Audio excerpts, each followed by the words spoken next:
The goal for each podcast episode is for us to be honest, open, and transparent. While conversations do include mental health, this show does not replace support from a licensed mental health professional. If you feel triggered by any of these conversations, please feel free to take a break from the episode and check in with your support system.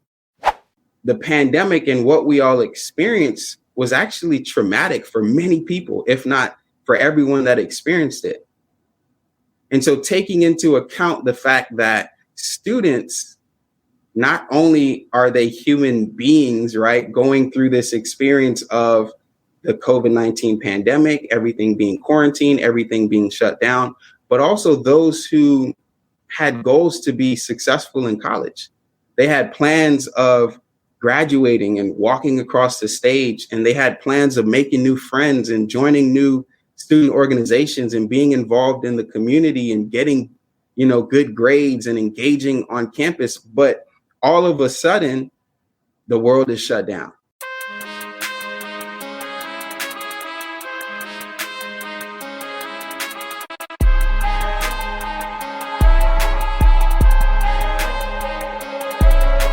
Thank you for tuning in to episode 35 of Unlearn the Lies About Mental Health, the podcast. I'm your host, Abraham Scully, and I think you're going to enjoy this honest conversation about mental health.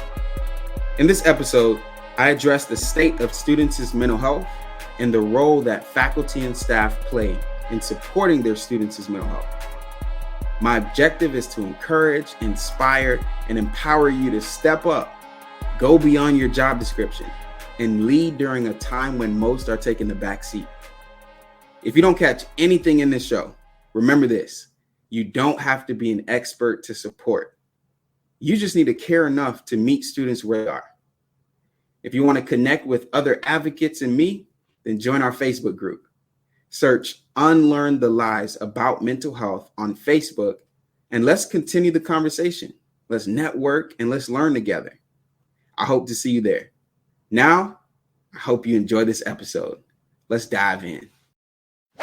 Welcome, everyone, to the Unlearn the Lies About Mental Health podcast. I am super excited about this conversation, and I'm really excited because if you have been following the podcast for some time, you may have noticed that we have taken a short hiatus, but I'm excited to announce that we're back and in full effect. We're talking about mental health, of course, and we're looking forward to providing some practical solutions and having some really engaging conversations around mental health and supporting the mental health of our young adults. And again, I'm really excited about this conversation and excited to be back. Share this episode out with any colleagues, any mental health professionals, any gatekeepers, anyone who is in a position that serves and supports young adults, because today we're going to be talking about the role of educational leaders in supporting students' mental health. So for our official introduction, I want to welcome you to the Unlearn the Lies About Mental Health podcast, the podcast for young adults and leaders in education wanting to learn how to create safe spaces for honest dialogue about mental health. And like I mentioned just briefly, today's topic is the role of educational leaders in supporting student mental health. I want to preface it by saying this.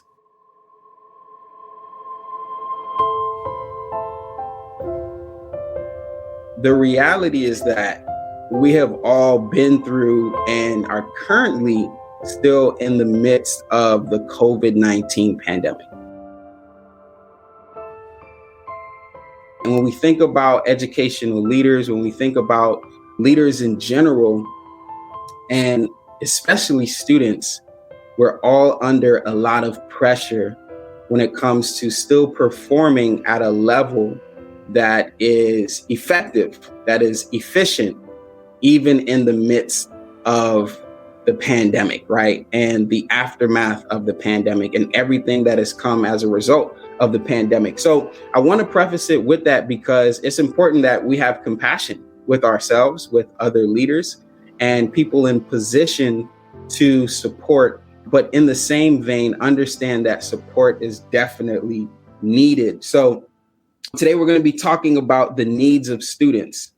what are students experiencing as it relates to their mental health and their overall well-being? But then also, how can faculty and staff support student mental health and well-being? So in this conversation, I think it's important that we actually look at the state of student mental health, because like I mentioned, the pandemic has shaken a lot of things up for many people, especially students. And a lot of students are struggling.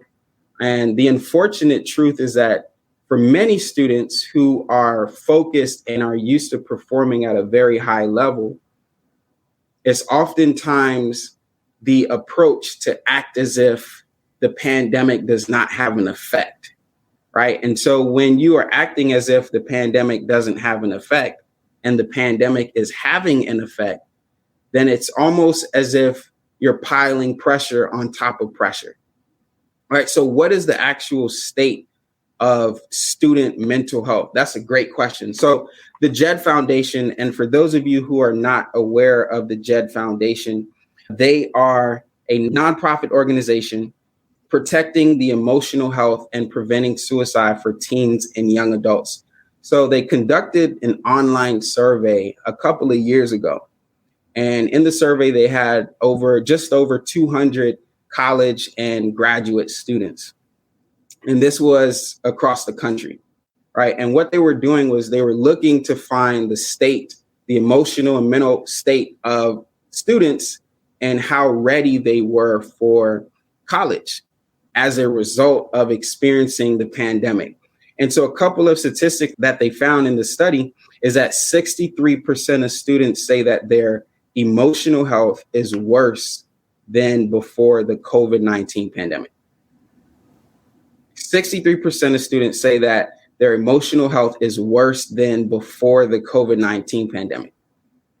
And if you think about it and you take a moment to really imagine what has happened, as a result of the pandemic, if we kind of rewind and think back in time, I think everyone has a pandemic story. Like you remember where you were at what time it was, and what you were doing when you heard the news that the whole world was on quarantine, right? I want you to take a moment and pause and really reflect on that. Like, where were you when you heard that everything was shut down and that, flights were being, shut down, planes weren't moving, we were forced to stay indoors, to wear masks, and like, what were you doing during that time when you got the news? And for some of us, it almost feels like it was a very long time ago, but it was only really about 2 years ago. And the pandemic and what we all experienced was actually traumatic for many people, if not for everyone that experienced it. And so taking into account the fact that students, not only are they human beings, right, going through this experience of the COVID-19 pandemic, everything being quarantined, everything being shut down, but also those who had goals to be successful in college. They had plans of graduating and walking across the stage, and they had plans of making new friends and joining new student organizations and being involved in the community and getting, good grades and engaging on campus. But all of a sudden, the world is shut down, right? So when we look at the statistic from that lens, it almost makes sense that 63% of students are saying, hey, my emotional health is worse than it was before the COVID-19 pandemic, because it's this shock factor of I'm living a normal life, and then in a moment it's taken from me. So also in the study, it was found that 56% of students were significantly concerned with their ability to take care of their mental health. Think about that for a moment. 56% of students were significantly concerned with their ability to take care of their mental health. Prior to the pandemic, there were students who didn't even know how to take care of their mental health before the shutdown. And now the world is shut down, things are changing, life looks different. We're now having to adapt to a new normal. And now the question is, well, how do I take care of myself? When for some students, they didn't even know mental health was something that needed to be cared for. maybe had no interaction with mental health support in any way, shape, or form, whether it was peer support, clinical support, counseling support, whatever that looked like. Maybe they didn't even have that experience to even reference, but now they're in a position where they need support and don't know what to do, right? So 56% of students were significantly concerned. They were saying, hey, I don't even know if I'm capable, if I'm able to take care of myself. I'm thinking about my family. I'm thinking about, will I still be able to graduate? I'm thinking about hey, will I be able to walk across the stage? I'm the first in my family to go off to college, and now I can't see life beyond this current moment. And so many students were suffering. Many students were struggling. Many students were questioning themselves, their decisions, their future. And it led to a lot of helplessness, and it led to a lot of hopelessness. And almost forcibly, it put faculty and staff in a very unique position. And for many people, they saw it as a detriment that students were now looking to their professors for help. And this was help outside of academics. They were looking to their professors for mental health support. They were looking to their staff members who normally would only talk about their degree audit and what classes they needed to take. But now students are looking for support for their mental and emotional health because now they are faced with the reality that they need help. Many people saw that as a problem, but we actually see that as an opportunity. We see it as an opportunity because it creates a unique situation for faculty, staff, administration to now step up, right? And if you think about anybody in education, right, anybody who is a leader in education, faculty, staff, administration, no one in education really goes into education just for a paycheck, right, or just for a stable income. The reason you go into education is because you love what you do. You love working with youth. You love working with young adults. You love how you serve and support and show up. And so this was a unique opportunity for faculty and staff to now show up and say, hey, in addition to what I do for you as a professor, as a staff at this college or university, I'm now willing to go beyond my job description to serve and support you. And in many ways, that looked like just pointing students in the right direction of where help was, where support was. For many, it was maybe extending deadlines. Maybe it was, not applying so much pressure if students were absent or tardy, because everyone was experiencing this together, right? And I want to take a quick moment just to share a message from our sponsor before we get into the next segment, which is sharing 5 practical steps that faculty and staff can take to support students. So right before we get into that segment of the show, a quick message from our sponsor. So the Unlearn the Lies About Mental Health podcast is sponsored by Speaks to Inspire, the mental health solution for young adults suffering in silence. Speaks to Inspire is creating safe spaces for students across the nation through comprehensive programs that decrease stigma and prioritize student mental health and well-being. If you'd like to learn more about how your campus can benefit from partnering with Speaks to Inspire, you can visit www.speaks2, and that's the number 2, inspire.com. Again, that's www.speaks2inspire.com. So let's dive into some practical strategies, right? So we talked about the state of student mental health and the fact that the COVID-19 pandemic, and that's just one thing that we can talk about that could potentially lead to students struggling with their mental health. We're not talking about the racial climate. We're not talking about the political climate. We're not talking about everything else that students and people in general have experienced over the last couple of years. We're just talking about the pandemic, right? So what are some practical ways that staff and faculty can step up to the plate and be of support to students. Here's the first thing that must be made clear to everyone listening. Here's the first thing. The first thing is this: you don't need to be an expert to help. You just need to care and be willing to meet students where they are. I'll say that again because it was really good, right? It was very good. You don't need to be an expert to help. You just need to care and be willing to meet students where they are. Right? Doesn't that just alleviate a little bit of pressure? Because for many faculty, for many staff, the concern is, well, I don't have the background. I don't have the education. I don't have the specialized knowledge to support the mental health of my students. Yes, I care for my students. Yes, I want them to succeed.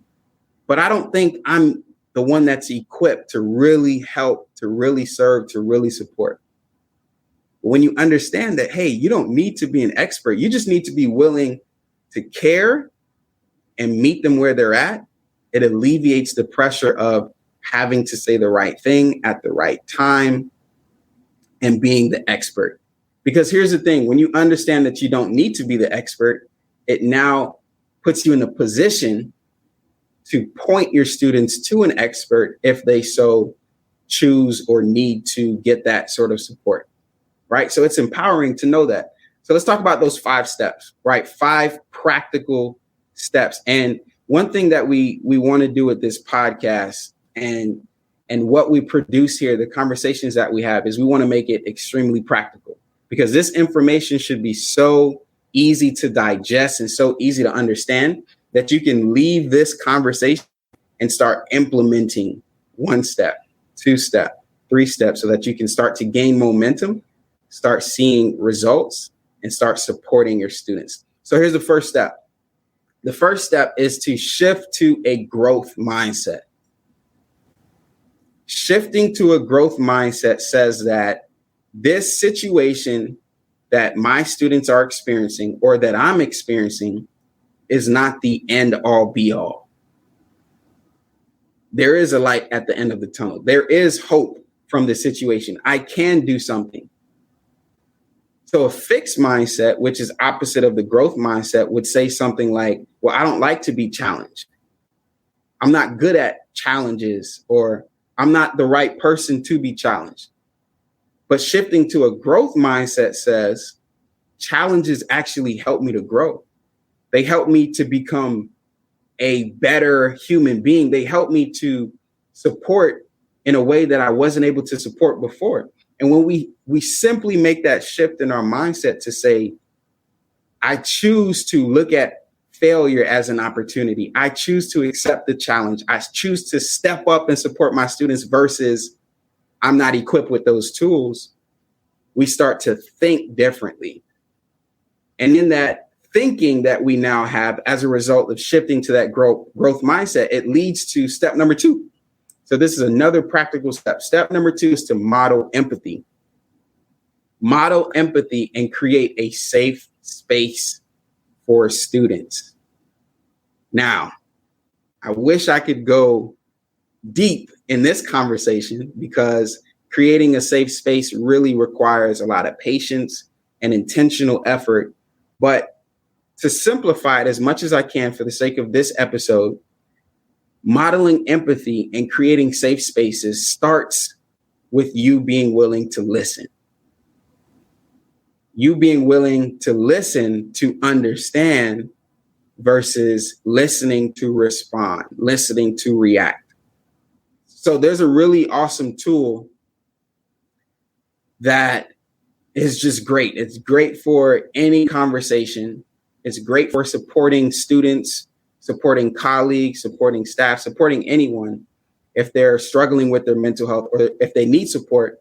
And this tool was created by Active Minds, the nation's leading nonprofit supporting young adult mental health, right? And this tool is called the VAR tool. So VAR is an acronym that stands for validate, appreciate, and refer. So in modeling empathy and creating safe spaces, it's almost a requirement to listen to the individual, because if you already have your own intentions and you already have what you think is best for the person, then that individual won't feel safe. And I want you to imagine putting yourself in your students' shoes, who may be coming to you for support, may be coming to get guidance, may be coming to really open up for the first time in their life.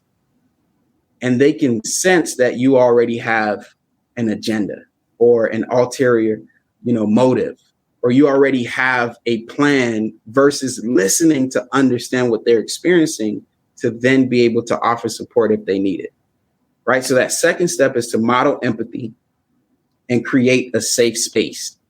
And I shared a tool with you, the VAR tool that you can utilize from Active Minds.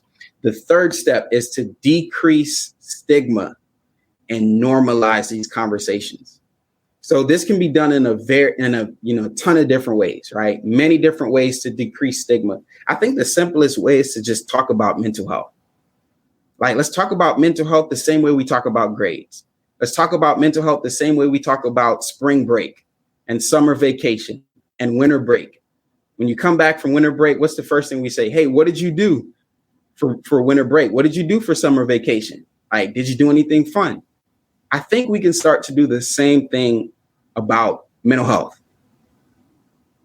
If you see a student who is normally enthusiastic, normally engaging with others, and they start to withdraw and isolate themselves, it might be worth having a conversation and saying, hey, I've noticed a few things. I'm just checking in on you. How are you doing? How is your mental health? Right? Having these conversations and normalizing these conversations. Let's talk about mental health. Let's talk about mental illness. Let's talk about seeking support and how that's not a bad thing. That's not a negative thing, but that's actually an act of courage. And I think the more we decrease stigma and normalize these conversations, the more likely students are to open up, the more likely they are to get support. And if students are getting support, then they're more likely to finish school, to be successful students and successful professionals. The fourth step is to make a list and promote campus resources.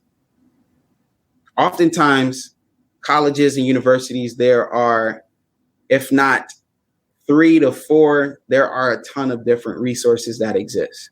For the most part, most times there's a counseling and psychological services center, a CAP center, there's a health center, a wellness center. There are different student organizations on campus that focus around this conversation about mental health or wellness or health or well-being. So it might be necessary to sit down, during your lunch hour, or maybe, an hour, 30 minutes before you start work that day, and do a search on your campus's website and identify what resources are available and accessible to my students. Make a Google Doc, right? Make a Google Doc and write down as many resources that are possibly available to students. And this can be on campus, this can be off campus, however you choose to do it.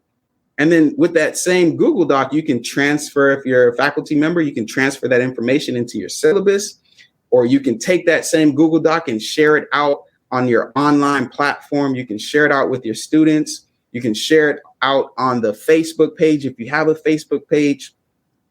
But making a list and promoting these resources now sets students up for success. Because for many students, they have no idea that mental health resources are on campus.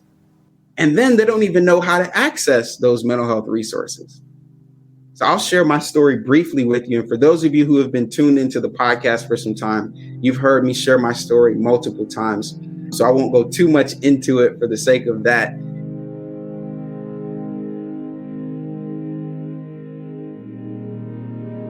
In 2014, I graduated from high school. I grew up in a Jamaican household, a Christian family. And unfortunately, in my household growing up, we didn't talk about mental health. We didn't talk about our feelings, our emotions. And I didn't even know what mental health was. And it wasn't until I left home as the first in my family to go off to college. I went 700 miles away from home to attend college, and I had to work a job. I was a full-time student. I was involved on campus. I wanted to have the full experience on campus. It wasn't until that point that I started to have challenges that I wasn't really aware of, that I hadn't experienced before. And I didn't know what to do with these challenges because, again, I didn't talk about these things growing up, and I didn't even know that someone like me could struggle with my mental health enough to need support. And so during my first year of college, I struggled so bad to the point where I went from being this motivated, enthusiastic go-getter to being trapped in the bed of my apartment, not able to get out of bed, physically and mentally unable to do anything. I lost all motivation. I didn't want to go to work. I didn't want to go to classes. I had these negative racing thoughts keeping me up at night. I wasn't eating like I normally would eat. And I was in a very difficult position. And I remember it wasn't until I had a best friend of mine who saw that I was struggling, and she reached out. She reached out to me, and she encouraged me and created a safe space for me to open up. And for the first time in my life, I opened up with someone else, and I told her everything. And that conversation was critical for me because in that conversation, my best friend let me know that it was okay to struggle and it was okay to get help. She introduced me to the counseling center on campus. And fast forward, I was able to get mental health support on campus. And rather than dropping out of school and staying out of school, I was able to get myself in a position where I was well enough to graduate from college, being the first in my family to graduate amidst the mental health challenges that I experienced. So it's very important that we bring awareness to resources, because as a college student, I was on the campus and didn't even know that counseling, was available. I didn't know what mental health was. I didn't know what mental illness was. So bringing awareness to this simply by making a list and promoting these resources, just letting students know, hey, you may not need this now, but if you ever find yourself in a position where you need help, here are a list of resources. That goes a long way. So that's our fourth point. And the fifth point, which is probably one of the most effective ways that you can bring awareness on any college or university campus, is to host an event. Host an event. Right? Have a huge mental health awareness campaign on campus. Host either a campus-wide mental health screening. You can do stress dogs. You can have a speaker come out and present. But hosting an event on campus brings general awareness so that students know this campus is a safe environment to talk about mental health.